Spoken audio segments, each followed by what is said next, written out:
السلام علیکم ورحمۃ اللہ وبرکاتہ۔ الحمدللہ رب العالمین والصلاة والسلام علی اشرف الانبیاء والمرسلین وعلی آلہ وصحبہ اجمعین، اما بعد۔ ان اللہ وملائکتہ یصلون علی النبی یا ایہا الذین آمنوا صلوا علیہ وسلموا تسلیما۔ اللہم صل وسلم وزد وبارک علی حبیبک سیدنا ونبینا ومولانا محمد وعلی آلہ وصحبہ اجمعین، اما بعد۔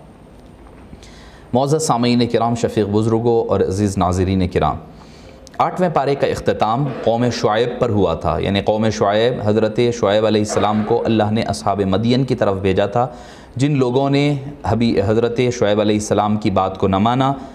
مدائن شعیب یہ آپ کو مدینہ منورہ سے کم و بیش 780 کلومیٹر کی دوری پر ایک علاقہ آتا ہے جس کو مدین کہا جاتا ہے۔ جس قوم نے ناپ تول میں کمی اور اللہ کی بات، اللہ کے حبیب کی بات، اللہ کے نبی کی بات نہ ماننا اور قوموں کو راستوں میں بیٹھ کر کے ستانا اور ان کے لیے تکالیف کا باعث بننا، اس وجہ سے اللہ تعالیٰ نے اس قوم کو تباہ و تاراج فرمایا تھا۔ یہاں پر 8ویں پارے کا اختتام ہوا، 9ویں پارے کا آغاز بھی اسی سے ہو رہا ہے۔ قال الذین استکبروا من قومہ لنخرجنک یا شعیب والذین آمنوا معک من قریتنا او لتعودن فی ملتنا فاوحی الیہم ربہم لنہلکن الظالمین۔ ہوا یہ کہ حضرت شعیب علیہ السلام کو قوم نے کہا کہ آپ اے شعیب اپنے دین کو چھوڑ کر کے ہماری طرف واپس آ جائیں، ورنہ ہم آپ کے لیے مشکلات پیدا کر دیں گے، ہم آپ کو اپنی بستیوں سے نکال دیں گے۔ بالآخر قوم کی سرکشی کی وجہ سے اللہ تعالیٰ نے ان پر زلزلہ نازل فرمایا، اور ایسا زلزلہ آیا وہ اپنے پہاڑوں میں رہنے لگے۔ اس پہاڑوں میں جو گھر بنا کر رہنے لگے، اللہ تعالیٰ نے انہیں اوندھے ڈال دیا اور اوندھے ڈال کر کے ان کو قتل فرما دیا، اور قتل وہیں پر ان کی قبریں پہاڑوں کے اندر ہی بنا دی گئی۔ پھر اللہ تعالیٰ نے اپنے دستور خداوندی کا ذکر کیا، کیا وما ارسلنا فی قریۃ من نبی الا اخذنا اہلها بالبأساء والضراء لعلهم يضرعون، کہ اللہ تعالیٰ کی یہ سنت مبارکہ ہے، جب بھی کوئی نبی کو کسی کے پاس بھیجا جاتا ہے تو وہ قوم انکار کر دیتی ہے، ماننے سے انکار کرتی ہے، وہ قوم نہیں مانتی ہے، تب اللہ عز وجل اور انبیاء کرام کو جو قوم کیا کرتی ہے، مشکلات کے لیے سخت وقت دیتی ہے، مشکلات کا سامنا کرنا پڑتا ہے، بھوک کا، پیاس کا، اپنے جلا وطنی کا سامنا کرنا پڑتا ہے، اپنے علاقوں کو چھوڑ کر کے جانے کی مصیبتیں، پھر اچانک اللہ تعالیٰ ان کو عذاب میں مبتلا کر دیتا ہے اور انبیاء کرام کی حفاظت فرمایا کرتا ہے۔ اس کا ذکر آپ کو ملے گا۔ اس کے بعد وہاں سے جو تسلسل کے ساتھ حضرت سیدنا موسیٰ علیہ السلام کا واقعہ اور ان کی داستان کا آغاز ہوتا ہے۔ کیسے؟ ثم بعثنا من بعدهم موسیٰ بآیاتنا الى فرعون وملئه فظلموا بها۔ حضرت موسیٰ علیہ السلام کا فرعون کے ساتھ مقابلہ ہوا یہ کہ حضرت موسیٰ علیہ السلام کی پیدائش ہوتی ہے مصر میں، پھر اس کے بعد فرعون کے گھر میں رہنے بسنے لگتے ہیں، وہاں سے پھر ہوتا یہ ہے کہ فرعون کے گھر میں رہتے رہتے بستی میں ایک مرتبہ داخل ہوتے ہیں۔ اس کا ذکر پھر ہمیں سورہ قصص یعنی 20ویں پارے میں اس کا ذکر ملے گا۔ پھر مصر چھوڑ کر کے آپ مدائن شعیب آ جاتے ہیں، جو ابھی میں نے مدائن شعیب کا ذکر کیا۔ چونکہ تسلسل دیکھیے قرآن کا، حضرت موسیٰ علیہ السلام حضرت شعیب کا نہ کر رہے ہیں، تو اللہ تعالیٰ نے حضرت شعیب کا تذکرہ ختم فرمایا، فوری طور پر حضرت موسیٰ علیہ السلام کے واقعے کا آغاز ہوتا ہے۔ پھر اس کے بعد ان کا فرعون کے دربار میں مدائن شعیب میں آپ کا کم و بیش 10 سال کا قیام، پھر وہاں سے پلٹ کر آتے ہوئے اللہ کی جانب سے ان کو تورات دیا جاتا ہے، نبوت کے اعلان کا حکم دیا جاتا ہے، اور معجزات کا ذکر فَأَلْقَىٰ عَصَاهُ فَإِذَا هِيَ ثُعْبَانٌ مُّبِينٌ وَنَزَعَ يَدَهُ فَإِذَا هِيَ بَيْضَاءُ لِلنَّاظِرِينَ۔ پھر اس کے بعد ان کے دو اہم معجزات، حضرت موسیٰ علیہ السلام کو جملہ 9 معجزات عطا فرمائے تھے، ان میں سے 2 بڑے اہم تھے۔ وہ کیا تھا؟ پہلا آپ کا عصا، آپ کی اسٹک اور اسٹف جو تھا وہ تھا۔ اسٹف جب آپ اپنا زمین پر ڈالتے تو ہوتا یہ کہ وہ ایک بڑے اژدہے میں تبدیل ہو جاتا، فَإِذَا هِيَ ثُعْبَانٌ مُّبِينٌ، بہت بڑا اژدہا بن جاتا جس سے لوگ پریشان ہو جاتے، اور بڑے چھوٹے چھوٹے جو لوگوں کے ادھر ادھر کے جو روبس تھے، جو ادھر ادھر بھاگ رہے تھے، ان سارے چھوٹے چھوٹے سانپوں کو فوری طور پر وہ نگل لیتا ہے۔ دوسرا جو سب سے بڑا معجزہ حضرت موسیٰ علیہ السلام کو دیا گیا، آپ کا دست مبارک۔ آپ اپنا دست مبارک اپنے بغل میں اپنے ہاتھ کے اندر رکھ کر نکالتے تو اس قدر روشن ہو جاتا کہ وہ آپ کو ایسے لگتا کہ جیسے کہ سورج نکل گیا ہے۔ سورج نمودار ہو گیا ہے، آپ کا ایسا اللہ تعالیٰ نے دست مبارک کا معجزہ عطا فرمایا تھا، اور عصا ایسا کہ جب وہ لے کر چلتے تو سانپ بن جاتا، پھر اس کو سمندر پہ بحر قلزم کی موجوں پر مارتے تو راستہ بنا دیتا، وہی ہوتا رات کے وقت جاتے تو اس سے روشنی دیا کرتی، اب جب وہی پتھر پر مارتے تو اس سے چشمے جاری ہو جاتے۔ کئی قسم کے معجزات اللہ تعالیٰ نے حضرت موسیٰ علیہ السلام کے اس عصے میں عطا فرمائے۔ پھر اس کے بعد مختلف قسم کے عذاب اللہ تعالیٰ نے جو قوم پر نازل فرمائے اس کا ذکر ہے۔ فَأَرْسَلْنَا عَلَيْهِمُ الطُّوفَانَ، اللہ نے ان کو طوفان سے آزمایا۔ والجراد، ٹڈیوں کا عذاب آیا، ٹڈی لوکسٹ ہم جس کو کہتے ہیں، وہ اس قدر بھر گئے تھے جن کے جینا بھرنا، جیسا آپ نے غالباً قریب ایک دو سال پہلے آپ نے دیکھا ہوگا کہ سارے ریاستوں کے اسٹیٹس ہمارے پریشان تھے۔ کیوں؟ کیونکہ سارے لوکسٹ، سارے ٹڈیاں جو ہے پورے کھیتوں کو خراب کر رہے تھے، ساری چیزیں، وہ ایک طوفان آ رہا تھا ٹڈیوں کا، وہاں سے نکلا، وہاں سے نکل کر دوسری ریاست سے ایسا جا رہا تھا، تو اللہ تعالیٰ نے جراد کی شکل میں ان کے اوپر دوسرا عذاب نازل فرمایا۔ والقمل، لائس یعنی جوئیں ان کے سروں میں، کپڑوں میں، ہر جگہ جوئیں بھر دی گئی۔ والضفادع، اور آپ کے مینڈک جن کو ہم کہیں گے کہ فراکس جو ہوتے ہیں، اللہ نے ہر جگہ ان کو مینڈک پیدا کر دیے، کھانے بیٹھتے تو پلیٹ میں آ کر مینڈک بیٹھ جاتے، وہ نوالا بڑی مشکل سے اٹھا کر منہ میں رکھتے تو ایک چھوٹا مینڈک ان کی زبان پہ جا کر بیٹھ جائے، لینڈ کر دیا کرتا، ہر جگہ مینڈک ہو گئے، ان کا کھانا پینا اٹھنا بیٹھنا دو بھر کر دیا گیا۔ اس کے بعد فرمایا والدم، اور خون کا عذاب کیسے آیا؟ ان کی ناک سے خون بہتا، ان کے منہ سے خون بہتا، اور جب وہ جا کر کے پانی پینے کے لیے جاتے کسی کنویں کے پاس تو کنویں کا پانی بنو اسرائیل کے لیے تو اچھا ہوتا، مگر فرعون کے جو لوگ تھے، مصری جو تھے، ان کے لیے وہ پانی فوری طور پر خون بن جایا کرتا۔ پھر قوم جو ہے اپیل کرنے آئی حضرت موسیٰ کو، وَلَمَّا وَقَعَ عَلَيْهِمُ الرِّجْزُ قَالُوا يَا مُوسَى ادْعُ لَنَا رَبَّكَ بِمَا عَهِدَ عِندَكَ، اے موسیٰ ہمارے لیے دعا فرمائیے، اگر اللہ یہ عذاب دور کر دے گا تو ہم فوری طور پر اسلام لا لیں گے، ایمان لا لیں گے، مگر وہ عذاب ٹل جاتا حضرت موسیٰ کی دعا سے، مگر قوم اپنی سرکشی سے واپس نہیں آتی۔ ضابطۂ حیات کی فرمایا کہ وَوَعَدْنَا مُوسَىٰ 30 لَيْلَةً، اے موسیٰ 30 راتوں کے لیے آئیے، حضرت موسیٰ کو 30 راتوں کے لیے بلایا گیا، پھر اس میں 10 راتوں کا اضافہ کیا گیا، بنو اسرائیل کو ساتھ لے گئے تو فرعونیوں نے پیچھا کیا اور وہ دریا میں غرق ہو گئے۔ اب بنو اسرائیل نے حضرت موسیٰ علیہ السلام سے درخواست کی کہ ہمیں کوئی ضابطۂ حیات، شریعت یا دستور خداوندی چاہیے جس کے مطابق ہم زندگی گزار سکیں۔ حضرت موسیٰ سے درخواست کی تو اللہ نے فرمایا کوہ طور پر 30 دن کا قیام فرمائیں، پھر اور 10 دن بڑھا دیے گئے۔ پھر اس کے بعد دنیاوی اخروی عذاب کا ذکر، ان الذین اتخذوا العجل سینالهم غضب من ربهم وذلۃ فی الحیاۃ الدنیا۔ حضرت موسیٰ جب کوہ طور پر جا رہے تھے تو اپنے بھائی حضرت ہارون کو اپنا جانشین بنا کر گئے تھے، مگر ہوا یہ کہ جب وہ آئے واپس آنے تک قوم شرک میں مبتلا ہو گئی، تو اللہ تعالیٰ یہاں فرما رہا ہے بچڑے کو معبود بنا کر انہوں نے دنیا اور آخرت میں ذلت اور خواری کو اپنا مقدر بنا لیا ہے۔ پھر اس کے بعد حبیب داور صلی اللہ علیہ وسلم کی ازلی شان اور شوکت کا ذکر ہو رہا ہے۔ الذین یتبعون الرسول النبی الامی الذی، نبی کون ہے؟ نبی ہے، امی ہے۔ اب لوگ جو ہے امی کا ترجمہ لٹرل کرتے ہیں، نعوذ باللہ ان پڑھ جاہل، نعوذ باللہ کیا کیا الٹریٹ کے معنی کرتے ہیں، جبکہ آپ کو معلوم ہونا چاہیے کہ کچھ ایسے القاب ہوتے ہیں، ٹائٹلز ہوتے ہیں، اس کا ترجمہ نہیں کیا جاتا۔ جیسے نبی ہے، اگر کوئی پوچھے ہے الذین یتبعون الرسول النبی، وہ رسول نبی اور امی نبی کی اتباع کرتے ہیں، تو رسول کا کوئی ترجمہ نہیں کرتا، نبی کا ترجمہ نبی ہی کر کے چلے آتے ہیں، نبی ہی کہتے ہیں، اس کا ترجمہ نہیں کرتے، حالانکہ نبی کے معنی کیا ہے؟ غیب کی خبر دینے والا۔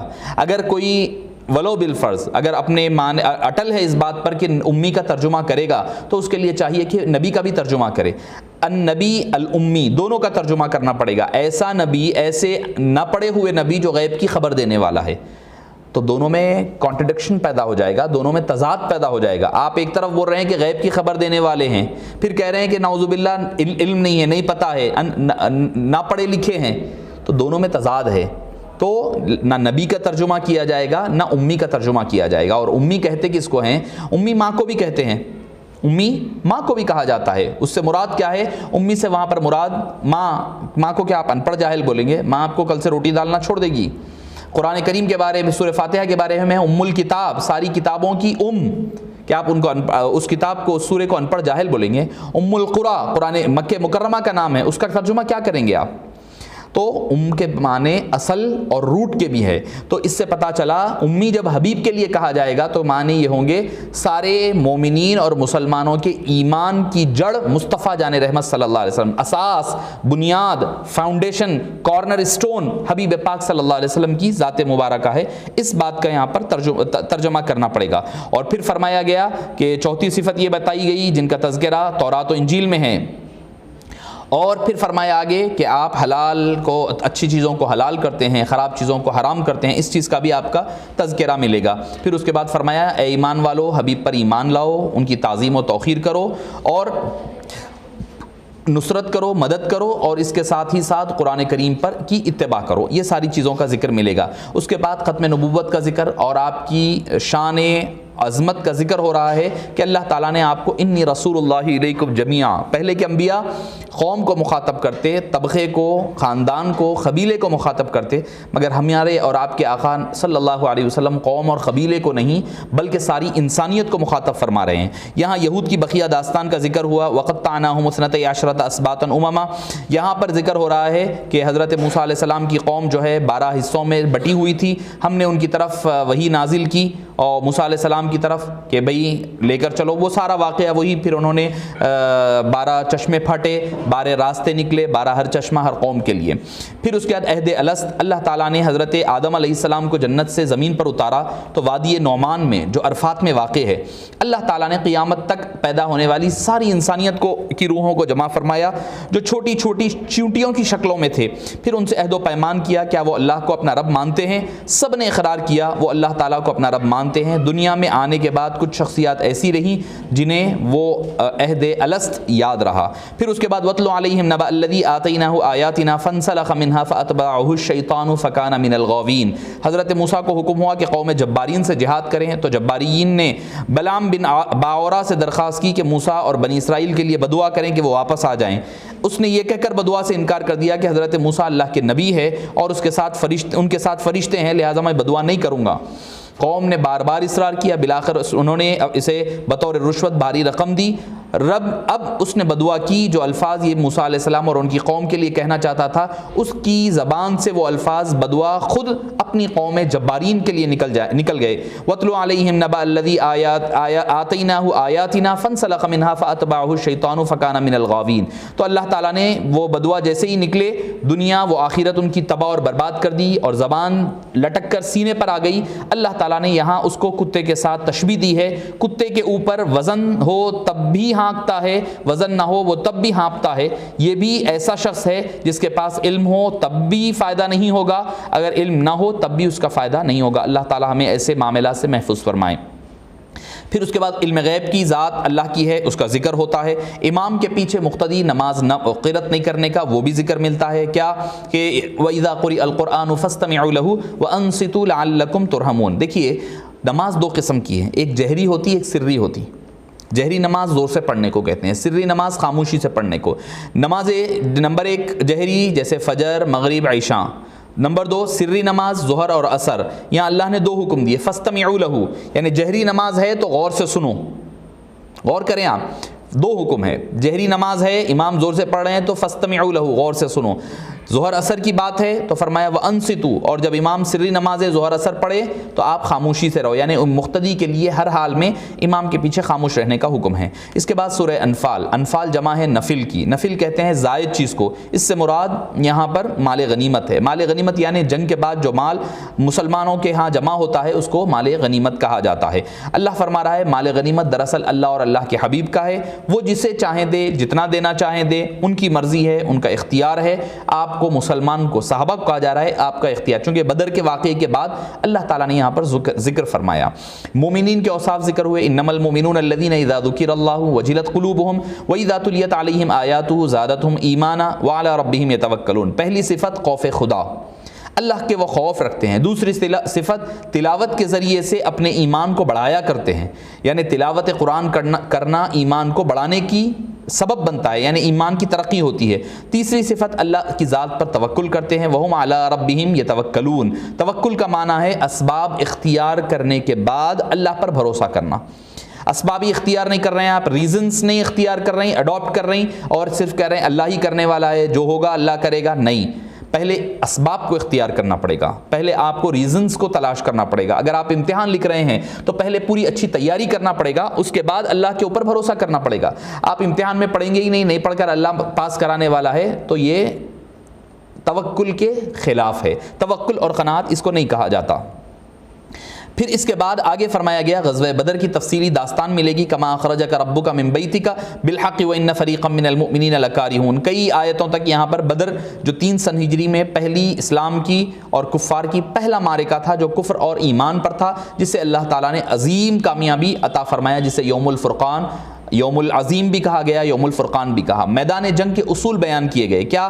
میدان جنگ میں یا ایھا الذین آمنوا اذا لقیتم الذین کفروا زحفا فلا تولوهم الادبار، پیٹ پھیر کر مت بھاگو، جب جنگ ہو جائے پیٹ پھیر کر نہ بھاگو۔ دوسرا حکم بیان کیا گیا، یا ایھا الذین آمنوا اطیعوا اللہ ورسولہ ولا تولوا عنہ وانتم تسمعون، اللہ اور اللہ کے رسول کی اطاعت کرو، جو وہ کہیں اس کی اطاعت کرو۔ نمبر 3 کہا گیا، اللہ اور اللہ کے رسول تمہیں دعوت دیں، اس دعوت کو قبول کرے۔ استجیبوا للہ وللرسول اذا دعاکم لما یحییکم، جب تمہیں بلائے تو تم لوٹ کر چلے جاؤ۔ اس کے بارے میں یہاں تک کہ آتا ہے کہ ایک مرتبہ ایک صحابی نماز پڑھ رہے تھے، حبیب داور صلی اللہ علیہ وسلم نے انہیں آواز دی، وہ نہیں آئے، نماز میں تھے۔ نماز کے بعد وہ آپ صلی اللہ علیہ وسلم کے پاس آئے تو آپ صلی اللہ علیہ وسلم نے پوچھا، میں تمہیں بلایا تھا، تم آئے نہیں؟ تو فرمانے لگے، یا رسول اللہ صلی اللہ علیہ وسلم میں نماز پڑھ رہا تھا۔ آپ نے فرمایا، کیا تم نے یہ آیت نہیں پڑھی قرآن کی، یا ایھا الذین آمنوا استجیبوا للہ وللرسول اذا دعاکم لما یحییکم، جب رسول اللہ اور اللہ کے رسول بلائیں تو فوری طور پر چلے جاؤ۔ تو حالت نماز میں بھی نماز کو توڑ کر صرف حبیب پاک صلی اللہ علیہ وسلم کے پاس جانا، یہ قرآن کریم کی اس آیت کریمہ سے ثابت ہوتا ہے۔